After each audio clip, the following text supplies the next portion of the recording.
नमस्कार दोस्तों। तो आज हम पढ़ेंगे सिविल प्रक्रिया संहिता की धारा 45, भारत के बाहर डिक्रियों का निष्पादन, execution of decrease outside India. तो धारा 45 को पहले हम पूरा बेयरेक्ट में पढ़ेंगे, उसके बाद इसे आसान भाषा में समझेंगे। धारा 45 बेयरेक्ट में लिखा है कि भारत के बाहर डिक्रियों का निष्पादन। इस भाग की पूर्वगामी धाराओं में से उतनी धाराओं का जितनी न्यायालय को किसी अन्य न्यायालय में निष्पादन के लिए डिक्री भेजने के लिए सशक्त करती है, यह अर्थ लगाया जाएगा कि वह किसी राज्य में के न्यायालय को केंद्रीय सरकार के प्राधिकार द्वारा भारत के बाहर स्थापित किसी ऐसे न्यायालय में निष्पादन के लिए डिक्री भेजने के लिए सशक्त करती है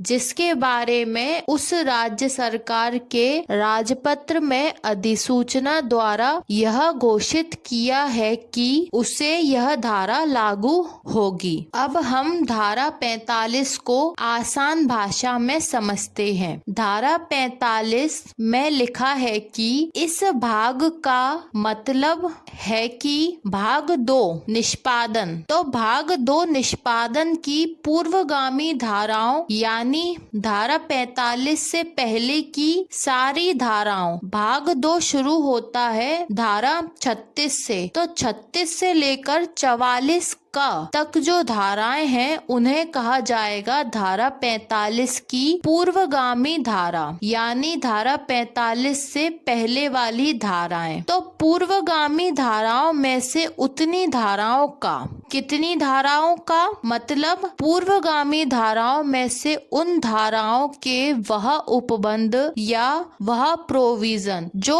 न्यायालयों को मतलब भारत के न्यायालयों को किसी अन्य देश के न्यायालय में निष्पादन करवाने के लिए डिक्री भेजने को सशक्त करती है, शक्ति देती है। तो इस बात का यह अर्थ लगाया जाएगा, क्या अर्थ लगाया जाएगा कि वह भारत के किसी राज्य में के न्यायालय को केंद्रीय सरकार के प्राधिकार द्वारा अधिकार द्वारा भारत के बाहर स्थापित किए गए किसी ऐसे न्यायालय में निष्पादन के लिए डिक्री को भेजने के लिए सशक्त करती है, शक्ति देती है, जिसके बारे में यानी जिन धाराओं के बारे में उस राज्य की सरकार ने राजपत्र में अधिसूचना द्वारा यह घोषित किया है कि उस राज्य को यह धारा लागू होती है। कब लागू होती है? जब उस राज्य के न्यायालय के द्वारा डिक्री पारित की जाती है और उसका निष्पादन भारत के बाहर केंद्रीय सरकार द्वारा स्थापित न्यायालय द्वारा किया जाना है। तब उस डिक्री को भारत के बाहर भेजने के लिए भारत के किसी राज्य के न्यायालय को सशक्त करती है, शक्ति देती है। तो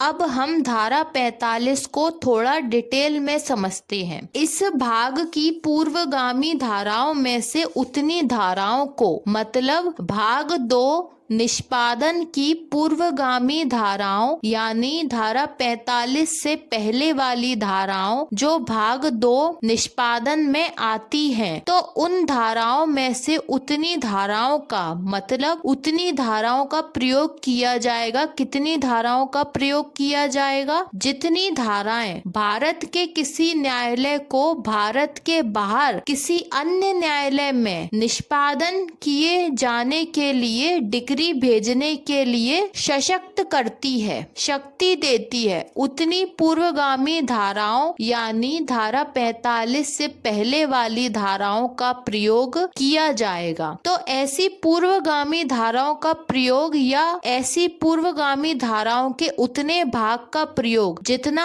आवश्यक है केवल तभी किया जाएगा जब किसी डिक्री को भारत के किसी राज्य के न्यायालय से भारत के बाहर किसी अन्य देश के न्यायालय में निष्पादन के लिए भेजना हो, तो ऐसी धाराओं का यह अर्थ लगाया जाएगा कि वह भारत के किसी राज्य में के न्यायालय को सशक्त करती है। और किस लिए सशक्त करती है? ताकि केंद्र सरकार के प्राधिकार द्वारा जो भारत के बाहर न्यायालय स्थापित किया गया है, उस न्यायालय को डिक्री निष्पादन के लिए भेजी जा सके। और इसके लिए यह भी आवश्यक है कि उस धारा के लिए भारत के उस राज्य की सरकार ने राजपत्र में अधिसूचना द्वारा यह घोषित किया हो कि उसे यह धारा या ऐसी पूर्वगामी धाराएं लागू होती हैं। जो धाराएं ऐसे राज्य के न्यायालय को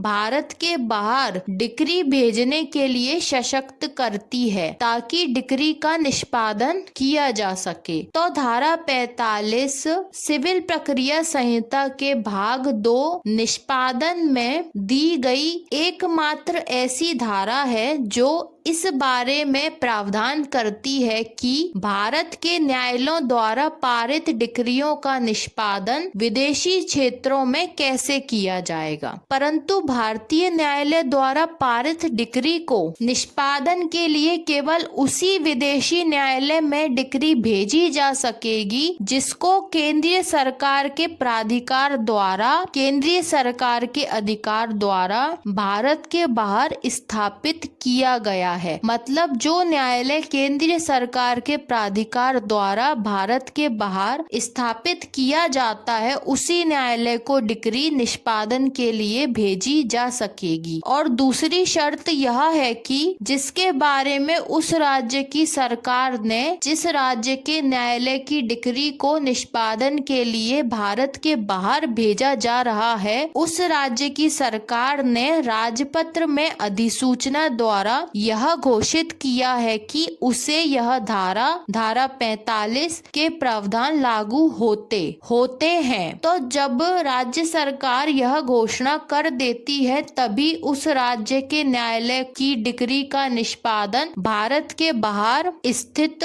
न्यायालय को डिक्री भेजी जा सकेगी या डिक्री का निष्पादन भारत के बाहर किया जा सकेगा। तो सिविल प्रक्रिया संहिता की धारा 45 यह प्रावधान करती है कि भारत के न्यायालयों द्वारा पारित डिक्रियों का निष्पादन भारत के बाहर विदेशी क्षेत्रों में कैसे होगा। भारत के बाहर स्थित केंद्र सरकार के प्राधिकार द्वारा स्थापित न्यायालयों में या विदेशी क्षेत्रों में कैसे किया जाएगा। तो यह थी सिविल प्रक्रिया संहिता की धारा 45। अब मिलते हैं अगले लेक्चर में। धन्यवाद।